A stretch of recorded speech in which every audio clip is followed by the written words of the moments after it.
State Fairgrounds. The UP Ice Fishing and Hunting Expo, brought to you by the Daily Press and WZMQ 19 News. Watch my reports from Delta County only on 19 News.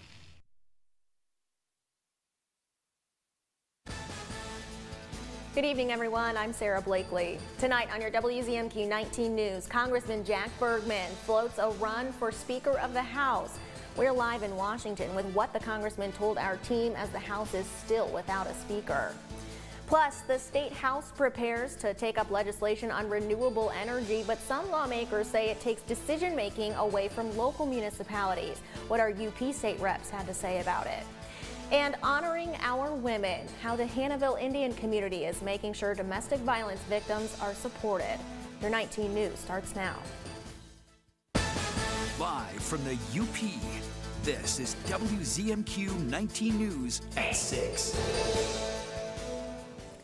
Well, Ariana is back just in time for the rain to pick up. Air, how long is the rain here this time? You know, it's going to hang out for a little bit longer. It is fall. We'll have that rain continuing off and on.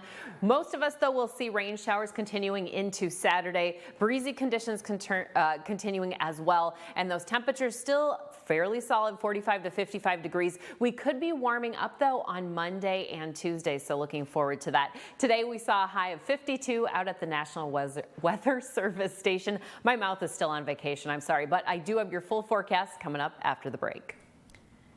Thank you very much, Ariane. Developing now as House Republican members met again behind closed doors, trying to figure out their next steps on filling the speaker vacancy. A Michigan congressional member is throwing his hat in the ring to serve as a potential speaker. Our Washington, D.C. correspondents Rachel Knapp and Brendan Scanlon are at the Capitol with the latest on this. Rachel and Brendan, what can you tell us so far tonight? Good evening, Sarah. That's right. Well, referencing his military experience, Congressman Jack Bergman told reporters that when a leader goes down, somebody has to step up, somebody has to fill in, saying this is what happens on the battlefield. He told reporters today that he doesn't necessarily want the speakership, nor does he aspire to have it, but you know, this time, if he were to volunteer, he would be open to volunteering to temporarily hold it until the House can really rally around a new speaker. That's right, Brendan. And so his office hasn't gotten back to us on this, but Representative Jim Jordan of Ohio, he says that he is not out of the race for the speakership. He told reporters and members that he wants to go back to the floor and vote again, but before they do that, he wants to meet privately with a handful, about 20 of the House Republican members who haven't been supporting him on the past two votes. We're being told that he is currently meeting with them, or at least a few of them as of right now. So Sarah, we're going to have to keep our eyes and ears out on the latest developments in the speaker race. Sarah, back to you. All right, Rachel and Brendan, thank you very much for that.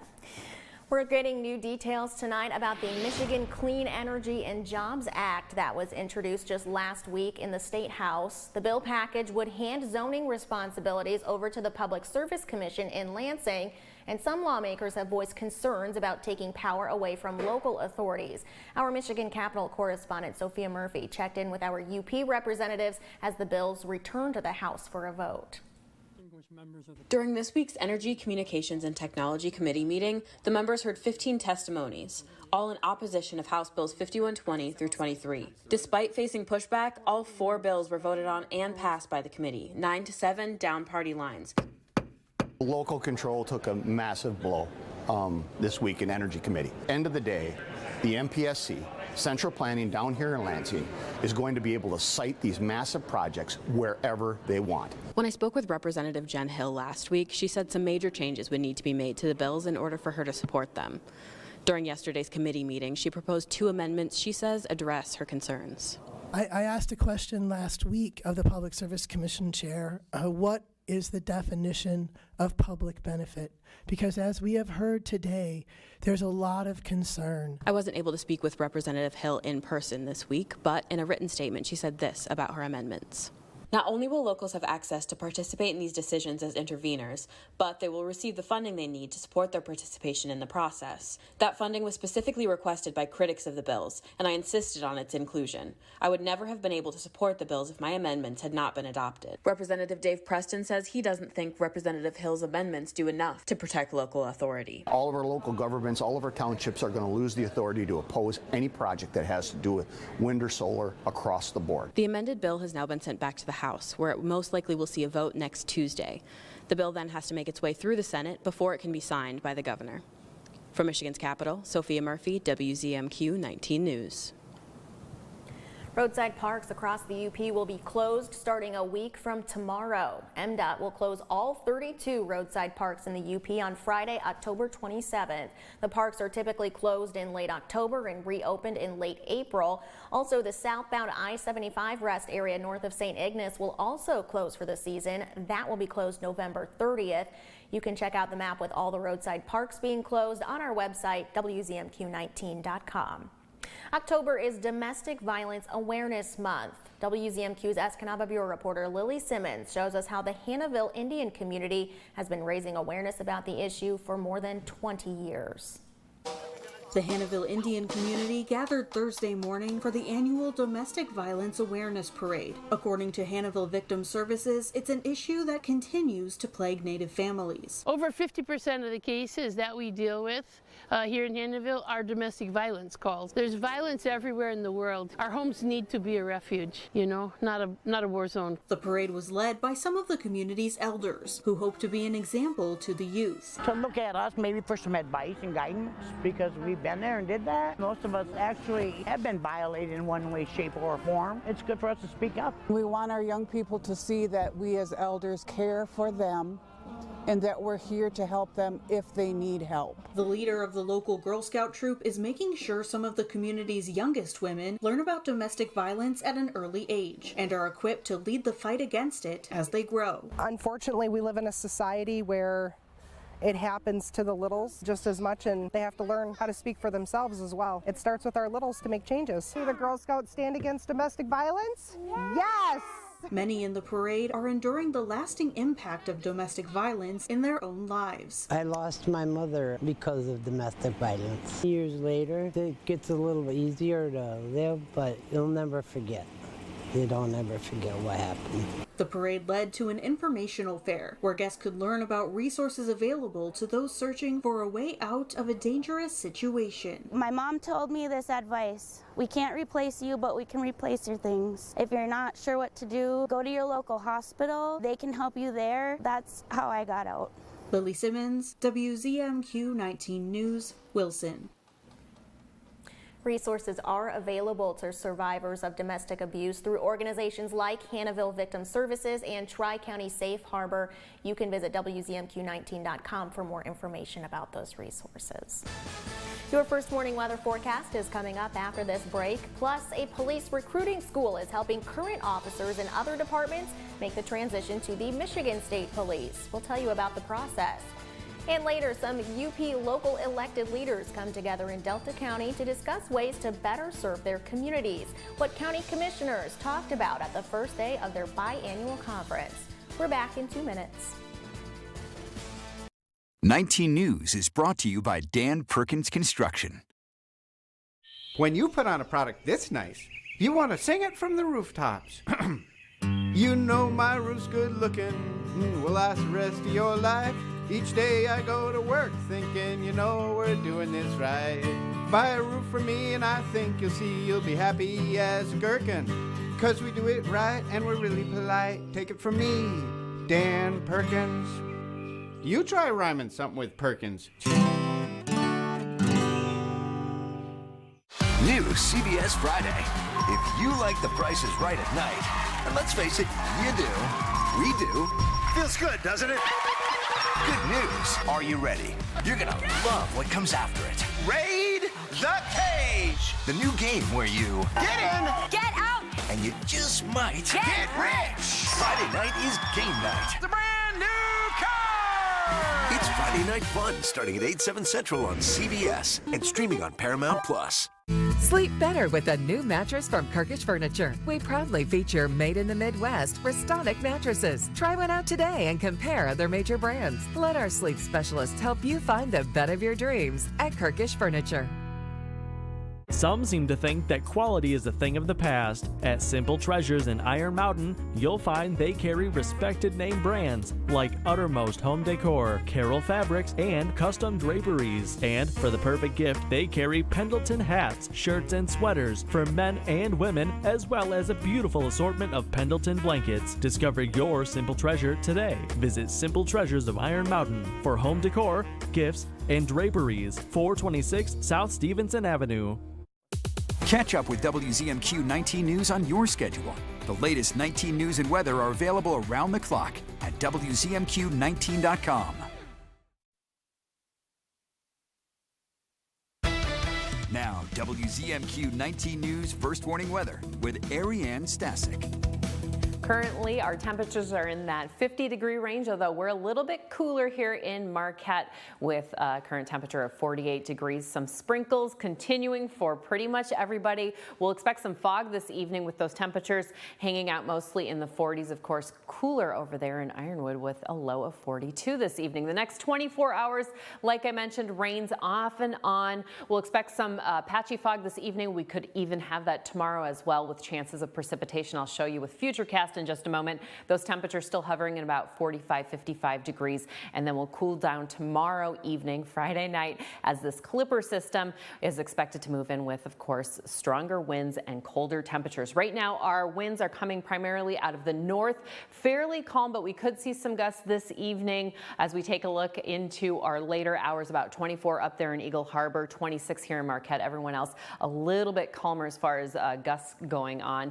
And then gust outlook in the morning, 30 here in Marquette, and we'll see everybody calm down a little bit after that before things pick up that Friday night into Saturday morning. So if you're headed out for any adventures Friday, Saturday, make sure you are bundled up with those chances of precipitation. Let's take a look at the past couple of hours. A lot of rain showers across all of Michigan, both mittens getting some rain, and we'll take a look currently, maybe some heavier showers down here, especially in Dickinson County, as well as Iron County and Marquette. Everybody's getting a little bit of sprinkles. Luce County and Chippewa County a little bit drier this evening, and then Friday morning we'll expect most of that rain to hang out in the east portion. Everyone else staying a little bit dry, but you know, we could always see a drop here or there. Friday evening we'll expect partly to mostly cloudy skies, especially on the east and west side, more cloud coverage, and then Saturday, that's when more rain showers will return for us with heavier precipitation possible as well. I know it's that pink mix right there. We could maybe see some snow ice mixtures there in Baraga and the west part of Marquette County moving down into Iron County on Saturday morning. But as Carl says, most likely we will not be seeing that. We'll keep an eye on that for you. Friday though, midday, we'll expect temperatures around 49 degrees. It's going to be cold when you send your students or yourself out for your work day. And then chances of showers are out there mostly in the morning, but will probably be fairly dry. Tomorrow, those highs around 48 degrees here in Marquette, warmer down in Menominee with a high of 54 degrees. And our 7-day outlook, we've got breezy conditions continuing into our Saturday and possibly on Sunday, but we'll expect things to possibly dry out. And I've got your Fresh Coast Film Festival, which kicks off tonight. Right now, I've got the outlook for that coming up in about 15. Thanks, Air. Our 19 News Insights is on the way next.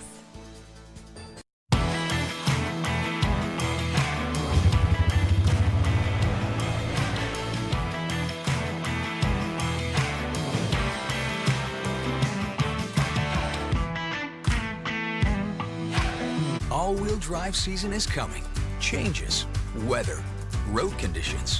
What doesn't change? Toyota's commitment to giving you the freedom to explore. With more all-wheel drive choices, like the family-size Highlander, the most dependable SUV in its class. Now get a new Highlander with low 3.99 APR financing or 4.99 on an electrified Highlander hybrid, plus 2 years no-cost maintenance. Change is coming. Stay ahead with Highlander. Toyota.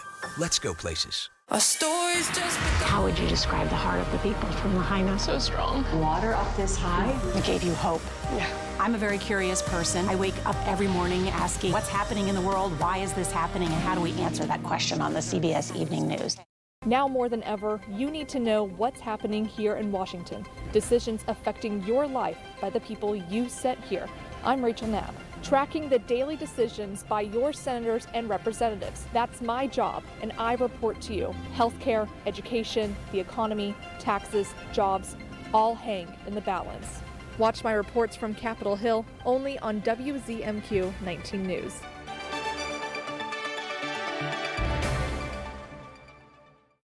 What's bothering Archie? Politics. What the Supreme Court says ain't got nothing to do with the law. Draw that. Goldfish. Come on now, I draw the line on goldfish.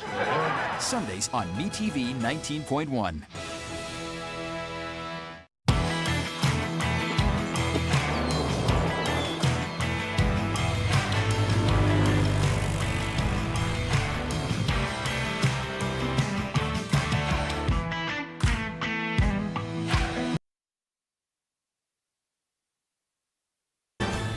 You're watching the award-winning WZMQ 19 News, live and local with Sarah Blakely. There's a lot happening in the city of Ishpeming coming up soon, so let's get right on to it. Joining us tonight is Ishpeming's Mayor Jason Chapman. Thanks for coming in, Jason. Thanks for having me again. Of course. So Halloween is 12 days away, and of course everyone wants to know what trick-or-treating hours, the rules and guidelines, and that sort of stuff. So Halloween is on Halloween, our trick-or-treat hours are once again 4 to 7 p.m.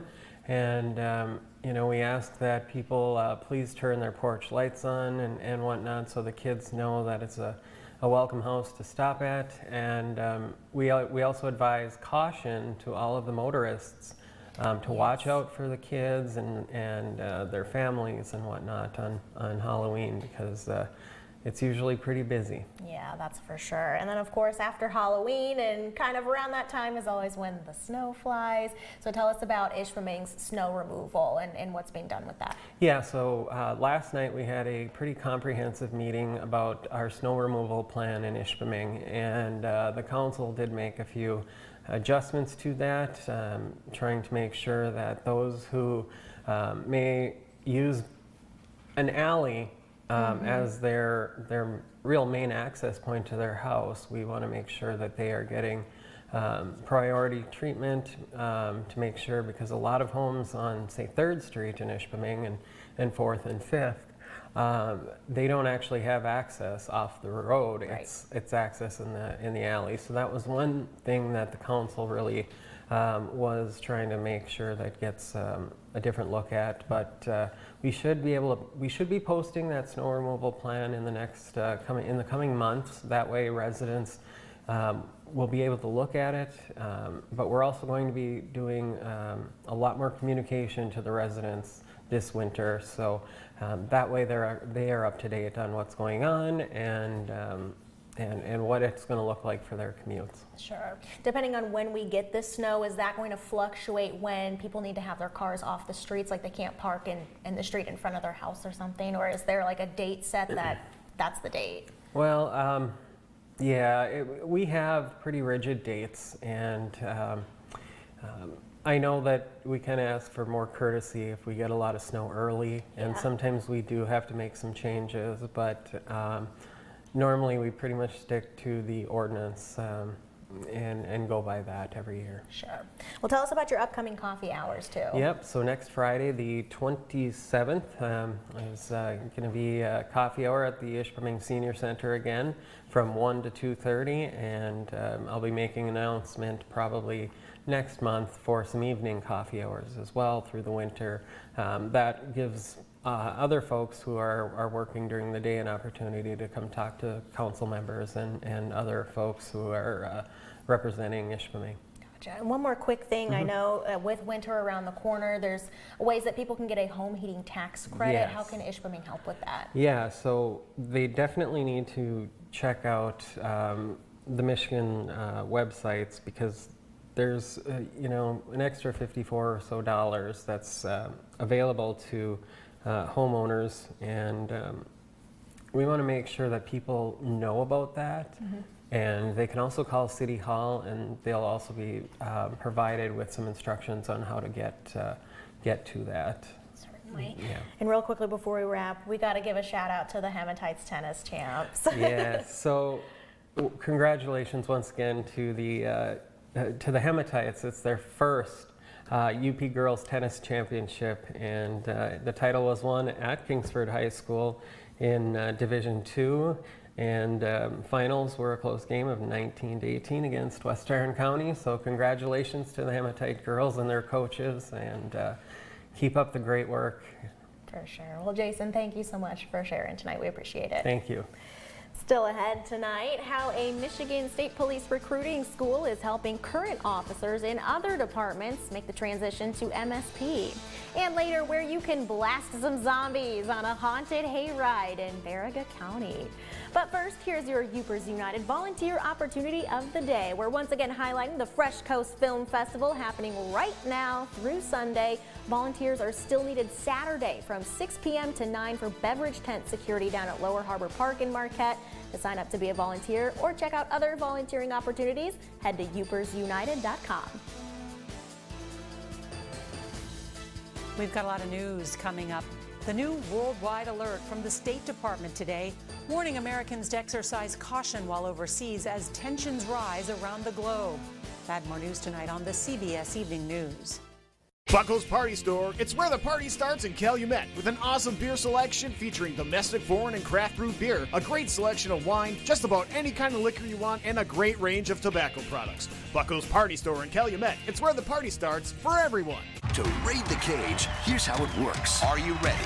Ex-NFL star Ephraim Salaam has 50 seconds to go into the cage and grab as many big prizes as he can. But if he doesn't get out before the doors close, he loses it all.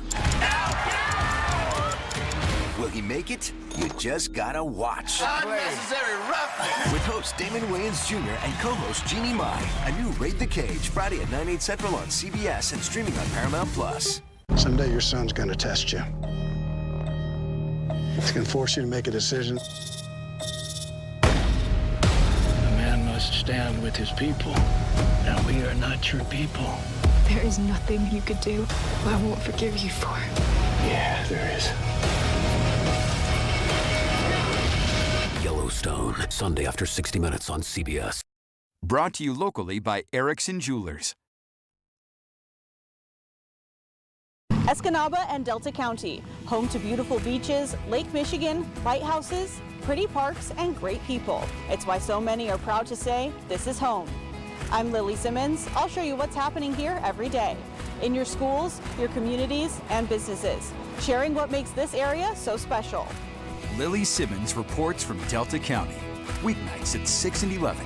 Only on WZMQ 19 News. In a game of quick draw. Jump rope. Jump rope is correct. 1, 2, 3, It's fast-paced family fun for all. Pictionary. Every weekday. Weekdays at 9 on WZMQ CBS.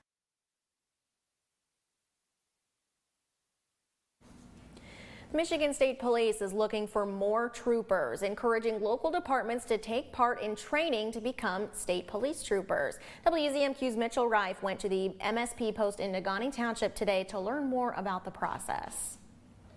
The lateral entry recruit school for law enforcement is a condensed version when compared to the regular recruiting school and is split into 10 to 12 weeks and 3 phases. Phase 1 focuses on basic academy and physical training. Phase 2 focuses more on decision making and self-sufficiency. And Phase 3 aims more education towards building leadership and exposing officers to what they might experience on a daily basis. The water safety, defensive tactics, physical training, dealing with de-escalation type scenarios. Trooper Aaron Griffin is one of the latest graduates of the last lateral entry and says gaining public trust is one of the biggest factors of the job that they train rigorously. He says without it, the job would not only become that much more difficult, but dangerous as well. That is why our recruit school is so intense, because we have to earn the public's trust. And the public has to trust that we are going to do our job the right way every time. Lateral entry recruit school is for officers with 2 years or more experience, providing recruits with more fast-paced skill building and decision-making while on the job. Any goal in life that you have should require sacrifice and work. The options are endless within the Michigan State Police. Troopers say not only is physical training a main point of focus during the recruiting sessions, but so is the moral to serve and protect at all costs. Mitchell Reif, WZMQ 19 News, Nagani. The recruiting school begins May 12th of next year. For links to more information, just head to WZMQ19.com. Some of the UP's local elected leaders are gathering this week to discuss the best ways to serve their communities. The UP Association of County Commissioners Conference is being held at the Island Resort and Casino in Harris. The biannual conference brings together commissioners from all 15 UP counties to discuss legislation, community initiatives, and the issues facing their constituents. The Upper Peninsula Commission for Area Progress hopes to provide some valuable tools and resources that each commissioner can apply. Goal is to continually do what we can do to educate commissioners so that the Upper Peninsula is better served. They can walk away with some information that can help them reach some of these objectives that mean a lot to people that live here. Some other important topics at today's event included new voting laws, broadband expansion opportunities, and regional housing partnerships. The Fresh Coast Film Festival is underway in Marquette's Lower Harbor Park right now, but movies aren't the only thing being showcased this weekend. Artist Ethan Bott and his band The Bottlenecks are among the music artists that are presenting some work at this year's festival, showcasing 2 music videos titled Ain't No Honky Tonks in Michigan and 2-Track. Bott says both songs were made to inspire a good time with good people and that playing them in the UP is the perfect setting. Something fun about the Fresh Coast is it's representative of Michigan artists, and in particular the Upper Peninsula artists. Coming at it from my perspective, it's a nice way to get these 2 songs of mine out to an audience that maybe wouldn't have originally had access to.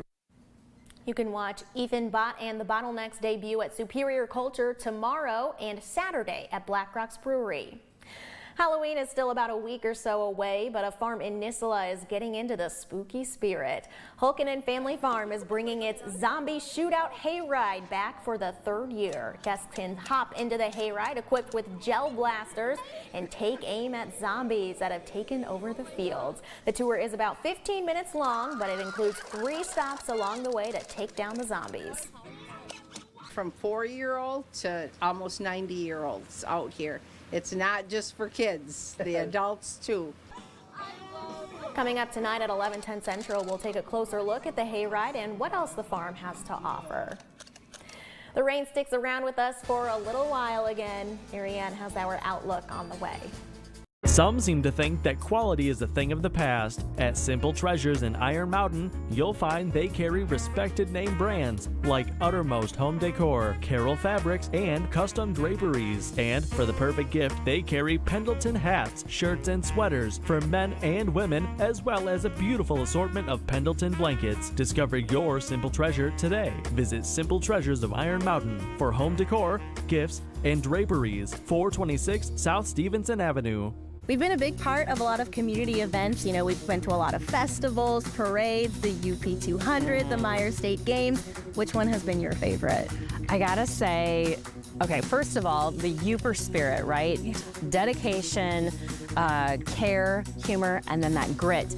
And watching all of these events being put together and the volunteers, it's just been incredible, especially with the UP 200 having to pivot. Yeah. And that was my favorite because of how they were able to do that, but also the fact that they put snow on 3rd Street and we got to go sledding down there. That was my favorite. What about you? I would agree with that. I mean, just the Festival of the Sled Dog was really cool to see because it was that Upper spirit of it doesn't matter if someone's going to knock us down, we're just going to keep going. And I think it was really cool for us to be a part of that too because it was right in front of our studios. Yes. I mean, we just had to walk out our front door basically and we could be right there at the festival. And I think that's really another cool thing about being right downtown is everything kind of does happen right at our front doorstep.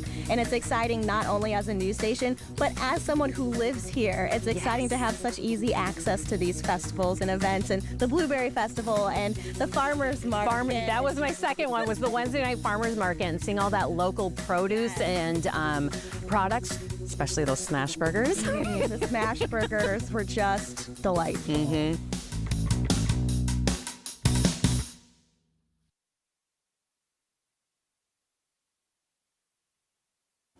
Better get used to this drizzle. It is fall, y'all. We've got temperatures right now about 48 here in Marquette, a little bit warmer everywhere else. We'll expect those lows around 40 to 55 degrees tonight, and those chances of showers continuing till about Friday and Saturday here in Marquette when they come on back on our Saturday. Taking a quick look at the Fresh Coast Film Festival, some likely showers and fog this evening. Will dry out maybe a little bit tomorrow, and then showers return on Saturday.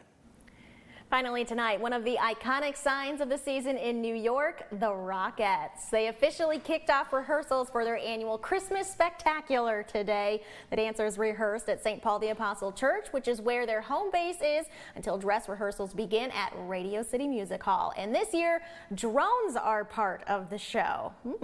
Tickets are on sale now. Performances begin at Radio City Music Hall on November 17th. In the words of Charlie Brown, it's not even Thanksgiving yet. It's not even Halloween yet, but I guess they got to get those practices in. That does it for now. We'll see you back here tonight at 11.